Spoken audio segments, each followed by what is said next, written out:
Hey everyone, welcome to the Nature Institute, and we are so excited to show you what we have going on in the greenhouse today. We know it still looks like winter.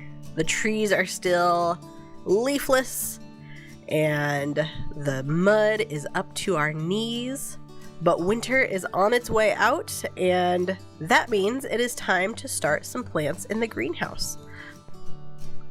If you're interested in becoming one of our greenhouse volunteers, we would love to have you. Just get on our website, check out our volunteer page, and sign up there, and we will get you in contact with Mick and the greenhouse crew. We would love to have you join us to play in the dirt. So here we are at the greenhouse. Let's go in and see what's going on.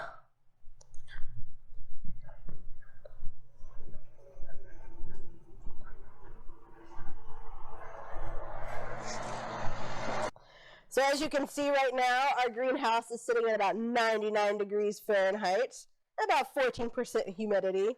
The plants are absolutely loving it right now. Not so much me, it's a little bit warm in here. But Mick, he is starting another tray of plants. So we have some blue sage started in this tray. And Mick, what's important about blue sage? All right, so Salvia azurea. Latin for wild blue sage. It's a state endangered species for Illinois, so it's not doing too well here, but it may be doing better in other parts of the country. But the fact that it's growing here on our nature preserve, which is where I got these seeds from, means that we're kind of doing the right thing here. So the fact that I'm able to take these seeds, grow more plants from those, make sure that they're healthy and established before putting them out into the prairie where they may get nibbled on, or nature do its thing, is it's an encouraging part about the Nature Institute. Yeah. So let's take a little bit of our tray here while he throws some seeds on. So what I'm doing is just lightly sprinkling seeds that have been stratified with sand over the winter. It kind of just simulates what would happen in a natural setting of freeze thaw. And for native plants, the seeds only really want to be as deep as they are wide. So that sand kind of helps us to evenly distribute things and make sure nothing's really sticking out on top. And we just do a light dusting on top. So kind of covering all our bases to make sure we're not getting too much soil on top, but also making sure they're not exposed. That tray is ready to go. Awesome. Well, thanks for showing us the process. Majority of the seeds that are growing here in our greenhouse, many of them will be used for our plant sale in the fall, but several of them will also be replanted back on the preserve. So during the fall, we do collect seed off of the preserve. That comes back into the greenhouse to then go back out into our prairies later next spring, so that we can continue to cultivate these species that are important for so many of our birds, insects, and just the integrity of our preserve. Let's look at some of these species that we've decided to plant. So this tray, of course, has some Ozark Blue Star. This is a really, really cool plant that has kind of a light bluish purple flower. And it does look like a star, so it's a really pretty plant that you can put into your plantings at home. So here we have lead plant. Lead plant is one of my favorite plants. It is a legume, so it's a nitrogen fixer. It's one of those plants that you want to put into your planting so that it can help feed some of the other plants that are planted around it. Lead plant has a really cool purple flower. And usually has yellow stamens, so they're really attractive during their bloom period. And then, of course, they have those leaflets that have, or those leaves that have tons and tons of leaflets, making them a really interesting leaf to look at as well. What else do we have here? Oh, blazing star. So we have tons of different species of blazing star that will grow in our prairies. Here we have prairie blazing star.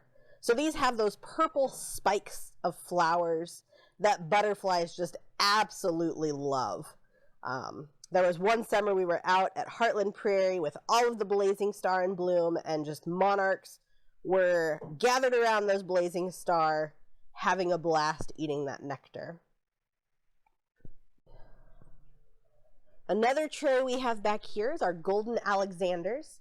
Now, Golden Alexander is an early blooming spring plant in the prairie. It gets that really cool yellow flower that kind of looks like a yellow baby's breath a little bit. And it is a host plant for black swallowtails. So one of those plants that if you want to attract some butterflies to your yard, this is one that you might want. We also have some American spikenard up here. And that is a forest plant. So it gets kind of big and shrubby. So it's about 5 feet tall. But again, it's going to attract lots of butterfly species to it. All sorts of fun things. So if you have a nice shady area in your yard, American spikenard might be the plant for you. Another one of my favorites that we have planted right now is our Illinois bundle flower. So of course, it's got Illinois in the name, so it's got to be good, right?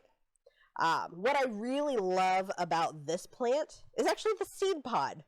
So once the flowers have gone through their blooming period, the petals of course fall off, and then you end up with this almost brain looking seed pod. So the seed pod kind of wraps around itself.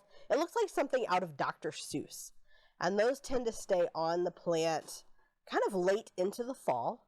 And then of course they fall off, replant the seeds, and then you end up with more Illinois bundle flower even later. As always, thank you for joining us for this video.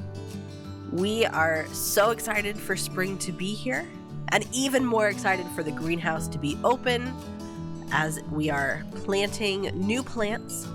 We will have a plant sale in the spring. We don't know the date for that yet, but we'll let you know just as soon as we do have that date. Of course, we have to wait for all of the plants to grow and be ready to be planted outside. As always, please check out our Facebook and website, as well as our calendar of events for anything that we have going on. We do have a spring wildflower walk, so look for that date, and we look forward to seeing you out on the trails beginning April 1st. Have a great rest of the winter, and we look forward to seeing you this spring.